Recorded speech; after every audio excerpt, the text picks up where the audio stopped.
Fala galera, estamos aqui em mais um Papo que Muda e hoje com o meu aluno e amigo Rodrigão. Valeu, Rodrigão. Ele é psiquiatra e hoje vamos falar de compulsão alimentar e nada melhor que um especialista, né? Rodrigão, vamos lá. Hoje, aqui no seu consultório, quais são as maiores queixas que essas pessoas te procuram, que tem compulsão alimentar hoje? O mais curioso é que a maioria das pessoas que me procuram com esse quadro, elas não procuram por causa da compulsão alimentar. Isso fica escondidinho, a gente percebe um sobrepeso, né, percebe uma obesidade, mas elas não falam. Elas vêm procurando por quadro de ansiedade, por quadro de depressão, né? E na investigação você vai vendo que tem algo mais. E muitas das vezes, acredito eu como coach também, ela vem tratar outra área, mas o principal é... Sim, vem tratar muitas vezes no trabalho, como as coisas estão difíceis, como o chefe tem dado uma série de problemas, etc. Mas quando vai ver, no fundo, né, na base da ansiedade está uma grande compulsão alimentar. Certo. E quais são os principais sintomas que você pode falar assim, até para quem está em casa, entender se tem ou não compulsão alimentar? Os primeiros, assim, principais. Então, a compulsão alimentar é uma junção de dois conceitos. Primeiro, você tem um ato compulsivo, que é uma impulsividade. A pessoa quer comer, e ela não para pensar na quantidade que ela está comendo. Ela não está com fome, ela está se sentindo saciada, ela está se sentindo tranquila, ela percebe que ela está comendo exageradamente. Certo. Junto com isso, nós temos uma ressaca moral. Então é como se ficasse um anjinho aqui dizendo, come aquele chocolate, come mais um pouco, e vem o diabinho dizendo, mas você é uma gorda, você é um gordo desgraçado, por que você está fazendo isso? Acusação. Vem uma acusação. Então essas pessoas, geralmente elas costumam criar um hábito de comer escondido, de comer rápido sem ninguém ver. Então elas vão criando uma série de mecanismos para esconder essa questão. Muitas vezes elas ficam seriamente deprimidas e elas chegam no consultório com uma depressão. É uma forma de alimentar o problema, né? Exatamente. Né? Se a gente for entrar, né? Exatamente. Se a gente for entrar na esfera psicológica, né, fica a dúvida, o que ela está comendo? Porque a grande questão é de onde surge esse problema, né? São pessoas absolutamente angustiadas, com uma série de questões no mundo interno, uma série de conflitos no mundo interno, e que ela tenta resolver atuando no mundo externo. Então imagina uma pessoa que se sente carente. A pessoa é carente, a pessoa não está tranquila, né? Tá se sentindo mal e ela tenta compensar essa carência pegando coisa do mundo externo. Porque a comida ela traz uma questão de gratificação. Ela age numa área cerebral que tem um nome estranho chamada, ela também vai agir na via mesolímbica, que é a área da recompensa, e ela se sente com prazer, ela fala, poxa, tô bem. Sabe quando a gente tá com aquela vontade de comer uma comida chique, aquele carboidratão? Isso está relacionado a prazer, exatamente. Mas essa compulsão, ela é mais clara mesmo, ela vem mais, essa vontade, principalmente no período noturno, quando a pessoa está sozinha ou... Na compulsão alimentar é o dia inteiro. Aí a gente tem um outro problema chamado, a compulsão alimentar deve atingir 2% da população. Tem um outro problema chamado síndrome do comer noturno. Esse atinge 1% da população, 1,5%. Que é o quê? A pessoa passa a maior parte do dia sem fome. Passa quase o dia inteiro sem fome. A gente diz que tem uma anorexia matinal. Isso é 1% só? Mais ou menos 1% da população mundial, assim. Eu achava que a maioria era a questão noturna mesmo. Não, quando você tem compulsão alimentar é o dia inteiro. Quando você tem essa síndrome do comer noturno, é uma pequena porcentagem, a gente vê que a maior parte das calorias ingeridas são no período noturno. Então. Mais de 50% das calorias que ingerem à noite. Então elas passam o dia tranquila, conseguem fazer dieta de manhã, ficam super felizes. Mas passou das 20 horas... meio que acumulando, né? Vai acumulando. Passou das 20 horas, começa a comer, acorda de madrugada para comer.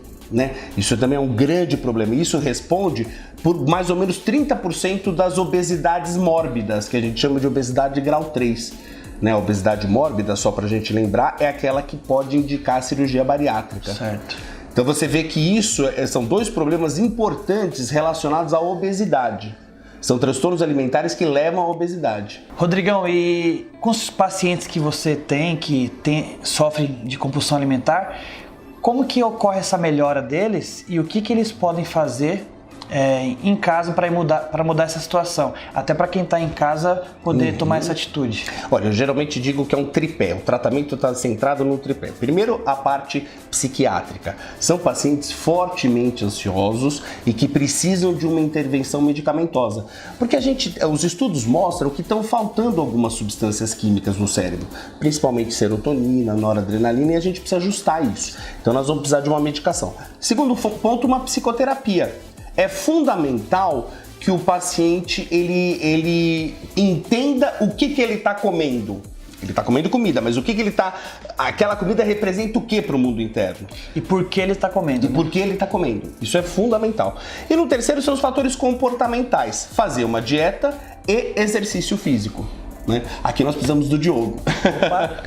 Então, o exercício físico ele é fundamental, né? Os estudos mostram pra gente que uma atividade física aeróbica numa intensidade moderada tem a função de um exercício físico, de um antidepressivo. Né? Nós não temos muitos estudos da parte anaeróbica, né? Mas, como antidepressivo, mas nós sabemos que nós temos uma grande liberação de endorfina e temos uma sensação de prazer. Então é muito possível o indivíduo trocar o prazer que ele tem pela comida pelo exercício atividade física, né? Porque a atividade física libera bastante neurotransmissor que funciona como antidepressivo, libera serotonina, libera tudo isso. E você tem muitos casos de paciente que teve essa transformação?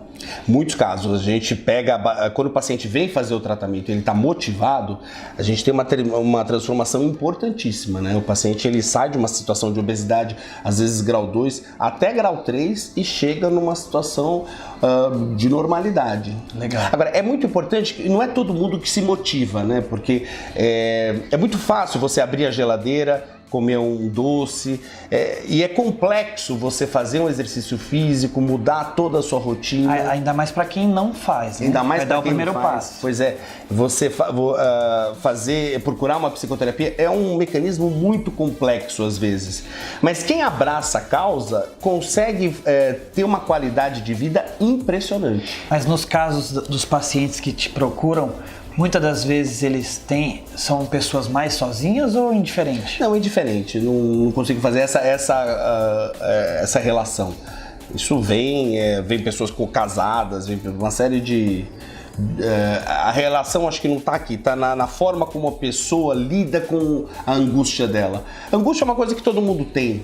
Né? Mas tem gente que lida com a angústia de uma forma muito autolesiva, né? Tem pessoas que quando estão angustiadas usam drogas, tem pessoas que quando estão angustiadas dirigem de forma imprudente e tem pessoas que comem em excesso, né? E vem com essa obesidade. É que tudo linka no prazer imediato, né? Prazer momentâneo, né?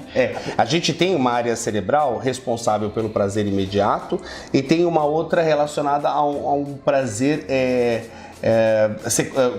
posterior, futuro, né? O prazer imediato ele é absolutamente convidativo e leva a um comportamento impulsivo. Então aquele ato impulsivo é para você ter aquele prazer instantâneo, imediato. No entanto, esse prazer imediato ele tem um valor muito menor do que se você comparar com o prazer futuro. Por exemplo, se você gastar seu dinheiro agora, você vai ter um prazer.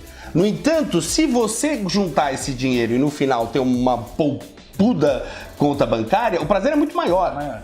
Realmente, um bombom é uma delícia, mas depois se você tem uma saúde boa e olha no espelho um shape que você goste, o prazer é maior. Né? Então muitas pessoas não conseguem ter essa espera e começam a impulsividade. Esse é o mecanismo que leva muitas vezes à obesidade, que leva ao uso de drogas. Né? É preciso resolver esse prazer agora. Que é como você falou, é um problema interno, né? Se a pessoa não tratar isso, dificilmente ela vai ter o controle emocional para... Exatamente, é um problema de mundo interno que é altamente disfuncional no mundo externo. Né? E a pessoa certamente causa um sofrimento muito grande. Legal, Rodrigão. Que dica talvez você pode dar para quem está em casa, assim, para dar esse primeiro passo e para aquela pessoa que às vezes não tem condição de procurar um psiquiatra ou até ou até tem condição, mas que para dar o primeiro passo agora e começar a mudar essa história? Bom, a primeira coisa que eu acho que é importante você perder o medo dos profissionais de saúde mental. A gente chama de psicofobia. Perder o medo de psiquiatra, perder o medo de psicólogos, procurar como um prazer, né? E segundo, a gente começar a fazer um exercício mental de que dá para esperar. Aquela urgência é uma fantasia, eu preciso resolver isso agora, isso é uma fantasia, isso não faz sentido nenhum, né? Então a pessoa tem que começar a se acostumar com a ideia de que aquela urgência não faz sentido e que a gente precisa esperar um pouco mais, né? E terceiro é buscar algo relacionado à autoestima, buscar exercícios físicos, buscar se valorizar cada vez mais. A gente está numa sociedade que é muito complicada, né? Existem padrões de beleza muito fechados, existem ideias que fazem com que a gente acredite que nós não vamos conseguir avançar, mas a gente precisa se adequar e buscar o prazer, buscar a alegria. Isso é totalmente possível. Linkando com o que você falou, de segurar esse prazer imediato, você, procurando um nutricionista principalmente, você pode deixar de comer agora aquilo que você tem vontade, segurar essa compulsão, né? Fazer um trabalho mental aí e ter recompensas no final de semana, sair da dieta uma refeição ou outra, porque assim você vai conseguir ter mais controle de si e vai conseguir ter uma qualidade de vida melhor, né? Isso que você disse eu acho que é muito interessante. Eu sempre brinco, a grande sacada dos nutricionistas foi a criação do dia livre ou do período livre, a refeição livre, porque tira da pessoa a sensação do nunca mais vou poder comer, nunca mais. Lógico que você pode, desde que tenha dentro de um critério, né? Então eu acho que foi uma sacada sensacional. Então, é bem isso que você falou, né? E entender, né? A gente precisa de um padrão de vida melhor na maluquice que a gente vive para prevenir uma série de doenças, uma série de problemas, né? Para a gente não envelhecer tão rápido, tem uma série de coisas. Então, eu acho que é fundamental isso, realmente. Essa questão. Beleza, Rodrigão. Adorei o papo aí. Eu também. Muito obrigado. Pena que acabou, né? Pessoal, obrigado por ter ficado até o final aí no vídeo. Deixa seu like se você gostou. Deixa seu comentário se ficou alguma dúvida. Beleza? Até o próximo vídeo. Vamos!